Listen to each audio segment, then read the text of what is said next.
Rome has always carried with it a reputation for decadence, orgies, gladiators, emperors who lived like gods.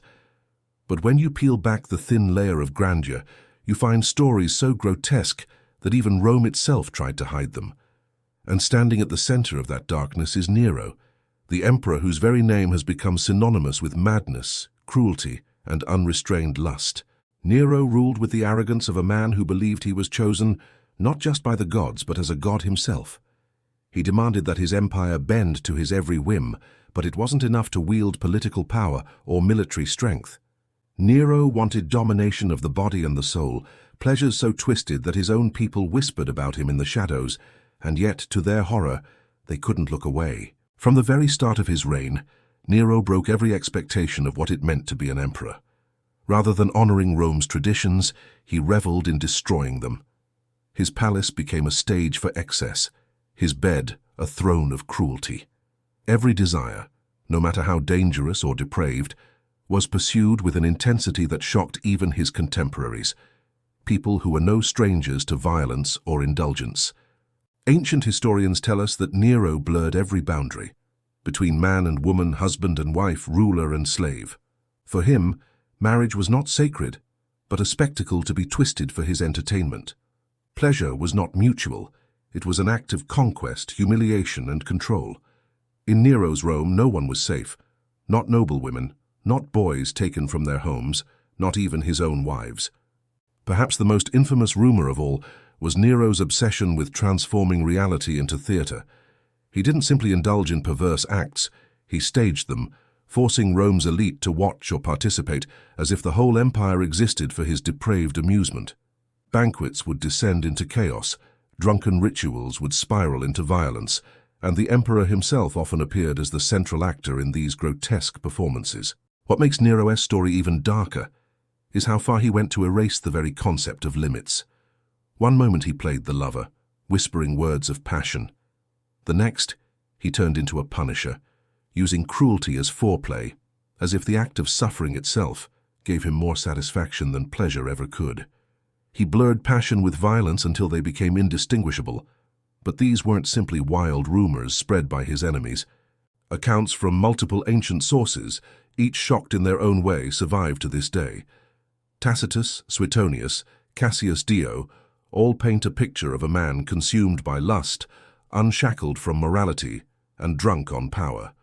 The Rome of Nero was a place where the bedroom became a battlefield, where the emperor himself weaponized desire to remind his people that he owned them, body, mind, and soul. This was not the decadence of a lavish feast or an indulgent festival. This was something far more sinister.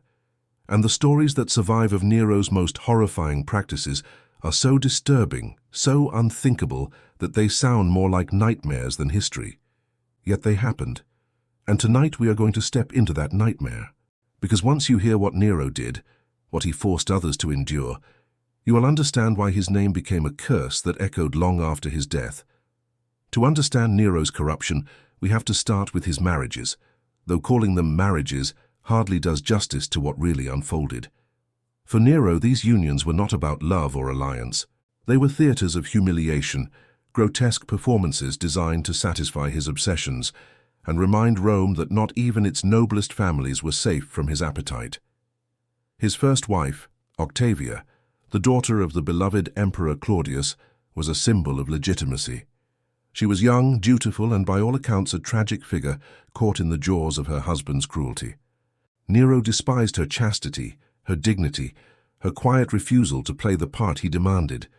He accused her of infertility, mocked her in public, and surrounded himself with lovers as if to taunt her. But divorce wasn't enough for him. When the Roman people showed sympathy for Octavia, pleading for her to be spared, Nero responded with terrifying brutality. He exiled her, fabricated charges of adultery, and ultimately ordered her execution. Her head was brought back to Rome as proof of his dominance, a macabre gift to his new mistress. That mistress was Poppaea Sabina, a woman whose beauty was matched only by her ambition. With her, Nero found a partner in indulgence, someone who encouraged his darkest cravings rather than restraining them. But even Poppaea was not safe. Ancient accounts describe a chilling scene. A quarrel turned violent. Nero's rage flaring until he struck her fatally while she was pregnant with his child. Whether this was accident or intent mattered little. The empire was forced to mourn the empress, while Nero erected statues in her honor, twisting grief into another performance of power. Yet perhaps the most disturbing story of Nero's private life is the tale of Sporus, a young boy who bore an uncanny resemblance to Poppaea. Consumed by grief or obsession, Nero had the boy castrated, dressed him as a woman, and paraded him as his new bride. Rome watched in horror as the emperor held an official wedding ceremony, complete with dowry, veil, and vows, making a mockery of every sacred Roman tradition. Sporus was forced to live out Nero's twisted fantasy, a breathing puppet, in the role of a wife who had died violently at the emperor's own hand. This grotesque performance was not hidden behind palace doors. Nero wanted the world to see. He staged elaborate ceremonies, inviting the Senate, the elite, even foreign dignitaries, as though daring anyone to question him. And they didn't dare. To defy Nero was to invite death, or worse. In these marriages, Nero revealed the depth of his cruelty. Women were not wives, but props. Boys were not spared, but reshaped into living reminders of his authority. Pleasure was only half the purpose. The other half was domination, the cruel satisfaction of reminding an entire empire that he could bend nature, law, and morality to his will. To be Nero's bride, or his bride, was to live in terror. At any moment, affection could turn to violence, whispers to accusations, a caress to a death sentence. His bed was a throne of power, and his lovers, whether noble-born women or powerless boys, were nothing more than sacrifices to his insatiable desire for control. And still, these stories are only the beginning, because beyond the twisted weddings and violent passions, Nero's indulgence spilled out into the public sphere, into rituals, orgiastic feasts, and grotesque spectacles where cruelty was entertainment, and desire became indistinguishable from bloodshed. If Nero's marriages revealed his cruelty behind closed doors, his feasts and public spectacles revealed the scale of his madness to the world. The palace was no longer just a residence, it was a theater of excess, a place where night and day bled together in a haze of drunken laughter, screams, and ritualized debauchery. Nero believed he was not just an emperor, but an artist, a performer destined to shock, seduce, and terrify his audience. He did not rule Rome from the throne, he ruled it from the stage, and every dinner, every banquet, every festival was another chance to prove that the empire belonged to his desires. Imagine the feasts. Guests would enter vast halls lit by thousands of oil lamps, their smoke thick in the air. The tables groaned under roasted peacocks, flamingo tongues, honey-drenched dormice, and wine so rich it blurred the senses after only a few cups. But the food was not the main attraction. The true entertainment came when Nero unleashed his grotesque theater. Dancers and actors, sometimes slaves, sometimes nobles, forced into humiliation, would perform lewd plays while guests were commanded to laugh, even as their faces turned pale with disgust. Musicians played while animals were slaughtered in the background, their blood spilling onto marble floors. Sometimes, human victims took the place of animals. The line between banquet and execution blurred, as if death itself had become part of the feast, and at the center of it all was Nero draped in silk, his face powdered and painted crowned, not with a laurel wreath of triumph, but with flowers like some grotesque parody of Dionysus, the god of wine and madness. He would sing, play the lyre, or take on the role of an actor, demanding that senators and generals applaud as though their very lives depended on it. And in truth they did. A moment of hesitation, a clapping hand that slowed too soon, a cheer that lacked conviction, could mark someone as a traitor. But the most chilling aspect of these feasts was how they blurred into ritual. Nero did not merely eat, drink, and laugh. He staged symbolic unions, weddings between men, mock sacrifices, and bizarre ceremonies where slaves and courtiers were dressed as gods and goddesses, only to be mocked or destroyed. Rome's old religious traditions, meant to preserve order and honor, were warped into spectacles of submission. One ancient account describes Nero taking pleasure in binding men and women alike to stakes during these night-long festivals, using firelight to illuminate their suffering while he sang of Troy's burning. To Nero, pain itself was theatre. Death was music. The empire's agony was applause. For those trapped in his orbit, there was no escape. Nobles who dined with him emerged broken, terrified, their silence bought not by loyalty but by fear. And yet, the people of Rome, at least for a time, were seduced. The poor were showered with free grain, dazzling games, and spectacles so grand they drowned out the whispers of cruelty.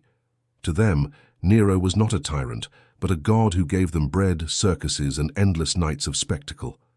But as his appetite grew, so too did the darkness. The feasts were only preludes, rehearsals for the even greater horrors he would unleash. For when Nero decided to expand his theatre from the palace to the city itself, Rome became the ultimate stage, and the inferno that followed would scorch his name into history forever.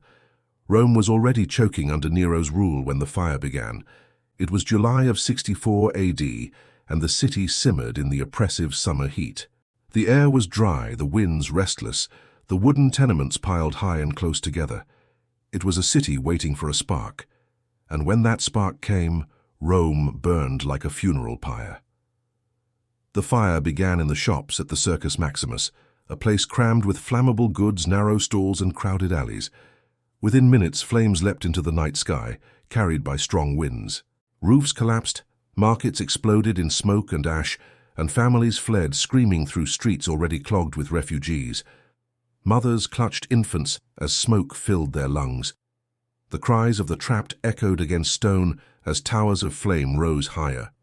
Rome burned for 6 days. For 6 days, the city that ruled the world became a vision of hell. Marble temples cracked, collapsing in cascades of fire. Statues melted, their faces dripping like wax. Entire districts vanished, swallowed by walls of flame. And when the fire was finally controlled, it flared back again, spreading terror through those who thought they had escaped. By the end, 10 of Rome's 14 districts were destroyed or damaged. Where was Nero? That was the question whispered in horror by those who survived. Some claimed he was far away in his villa, watching from a safe distance.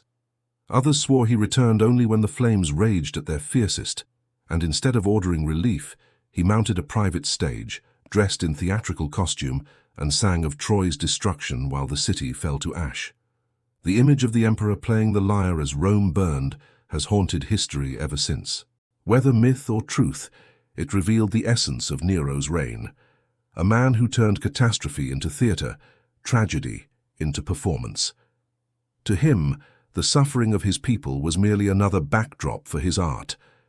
But when the smoke cleared, something even darker followed. Instead of relief and compassion, Nero saw opportunity. The fire had cleared vast swathes of land in the heart of Rome, prime ground for the emperor's most ambitious project, the Domus Aurea, or Golden House. This was no palace. It was a monument to excess so grotesque it defied belief. Its grounds stretched like a city within the city, with gardens, fountains, and an artificial lake said to be as large as a sea. Walls shimmered with gold leaf, ceilings glittered with precious stones. One dining hall, the most infamous of all, was fitted with a rotating ceiling mechanism that showered guests with flowers and perfume as they ate. And at its heart stood a colossal statue of Nero himself, towering over Rome like a god made flesh. The citizens who had lost everything, homes, families, livelihoods, now watched their emperor build a palace upon their ashes. Their whispers grew louder, angrier. The myth of Nero as benefactor began to crack, but Nero was never one to accept blame. When whispers of his guilt spread, accusations that he had ordered the fire, or at the very least rejoiced in its devastation, he needed a scapegoat. He found one in a strange, growing sect of people, despised by many Romans, the Christians. To them, Nero shifted the fury of the mob. He declared them arsonists, enemies of Rome, and what followed was one of the most brutal persecutions in ancient history. Men, women, and children were rounded up, thrown to beasts, crucified, or set alight to burn as living torches in Nero's gardens while he dined and sang. The fire of Rome was not just an accident or a tragedy, it was a turning point. It revealed to the world that Nero's hunger for spectacle had no limits, that even destruction, even death on a scale beyond imagining, could be twisted into theatre, fuel for his madness. And yet, Rome endured. Smouldering, furious, wounded, but not broken. What could not endure forever was Nero himself. For though he seemed untouchable, cracks were forming in the empire, cracks that would soon split open and drag him down into infamy. If the fire revealed Nero's cruelty, what followed showed his terror. Because the blaze had not only destroyed the city, it had also destroyed the emperor's already fragile legitimacy. The people whispered, the senators muttered, the provinces began to wonder whether Rome's ruler was truly fit to wear the purple. Nero responded the only way he knew how, with suspicion, blood, and fear. At first he targeted those closest to him. Anyone who dared speak too freely, who looked at him with even a hint of doubt, was marked for destruction. His advisors, once powerful men of state, became disposable pawns. Seneca, the philosopher who had been Nero's tutor and early guide, was accused of conspiracy and forced to slit his wrists in a staged suicide. Lucan, the poet whose verses once celebrated Rome, was cut down the same way, ordered to bleed out in a grotesque parody of Stoic dignity. The so-called Pisonian conspiracy of 65 AD, whether real or exaggerated, gave Nero the perfect excuse. Dozens were accused, dozens executed. Senators, equestrians, officers, men of name and lineage reduced to corpses in shallow graves. Wives were driven to despair, families broken apart, all under the suffocating fear that a careless word might reach the emperor's ears. Rome became a city of whispers. But even that was not enough. Nero's paranoia turned inward, toward his own blood. His beloved Poppaea, once the center of his world, met her end in a fit of rage, kicked to death, some say, while carrying his child. Yet Nero's grief was shallow, for soon he married another, and even her resemblance to Poppaea seemed more important than her life. The emperor's mind unraveled further. He saw enemies everywhere, in the Senate, in the army, even among his own guards. His answer was always the same: another execution, another exile, another show of cruelty that turned Rome's fear into hatred. And through it all, Nero never abandoned the theatre. He staged elaborate performances, forcing Rome's elite to sit through his endless singing and acting, while outside bodies piled and suspicion grew. The empire trembled under famine, rebellion stirred in the provinces, but the emperor sang louder as though his voice could drown out the roar of collapse. Rome was beginning to suffocate, not from smoke this time, but from the stench of blood and fear. The world's greatest empire was ruled not by a statesman, nor even a tyrant, but by a man who treated politics as theatre and death as spectacle. Yet history has no patience for emperors who lose the loyalty of their soldiers, and soon it would not be conspiracies in Rome, but uprisings across the empire, that brought Nero's nightmare closer to its end. The storm that would end Nero's reign did not come from within Rome's walls, but from the empire beyond them. While the emperor sang in gilded halls, the provinces burned with unrest. The treasury was drained, legions were restless, and the people groaned under the crushing weight of taxation and neglect. In Judea, revolt flared into full-scale war. In Gaul, resentment simmered against the imperial yoke, and in Spain, the governor Servius Sulpicius Galba began to hear whispers. The legions there murmured of rebellion, of throwing off Nero's rule. For the first time, the emperor's grip on the army began to loosen. The real blow came from Gaul in 68 AD. Gaius Julius Vindex, governor of the province, rose in open rebellion, calling upon Galba to take the purple. Though Vindex's forces were crushed, the act itself was a wound Nero could not heal. A governor had defied him, and legions had marched against his authority. The aura of divine invincibility surrounding the emperor had shattered. Nero responded with fury, but his threats fell on deaf ears. When he declared Galba a public enemy, the legions hesitated. Some obeyed, some resisted, and many simply waited. For the first time, Rome's soldiers, the backbone of imperial power, were divided on whether the emperor was worth following. Inside Rome, the Senate grew bolder. The conspiracies and purges had thinned their ranks, but fear had begun to turn into quiet defiance. Senators whispered that perhaps Nero's days were numbered, that the empire needed a ruler who cared for its survival rather than his own vanity. Even among his Praetorian Guard, loyalty cracked. These were the men sworn to protect the emperor's life, yet even they were restless. For Nero had squandered his treasury on games and spectacles while their pay dwindled. Bribery, once his greatest weapon, was failing him. Meanwhile, famine stalked Rome. The fire's scars were still visible, grain was scarce, and the people remembered the sight of their emperor singing while the city suffered. Their cheers had turned to jeers, their adoration to venom. Nero's response was to retreat deeper into fantasy. He continued to perform as if nothing had changed, even planning a great artistic tour of Greece at the very moment his empire was unraveling. He declared himself a victor in contests he had rigged, demanded triumphal processions for his victories on the stage. While Rome starved, the emperor paraded in costumes. But reality cannot be ignored forever. The empire was too vast, the cracks too deep. The Senate and army that had once indulged him were now weighing their options. A single decision from a single legion could mean the difference between life and death. And in the year 68 that decision came. The balance tipped. Galba, governor of Spain, was proclaimed emperor by his troops. The empire had chosen sides, and Nero found himself for the first time without the shield of unquestioned power. The man who had believed himself a god now felt the cold breath of mortality. And Rome, once his stage, was preparing for its final act under Nero. When word reached Nero that Galba had been declared emperor by his legions in Spain, the emperor dismissed it with laughter. Surely the empire would never betray him. He had been adored, celebrated, even worshipped. Yet beneath that fragile confidence, cracks of panic spread. For the first time, Nero's own courtiers avoided his gaze. Their silence was heavier than any outcry. The Praetorian Guard, his supposed protectors, were the first to falter.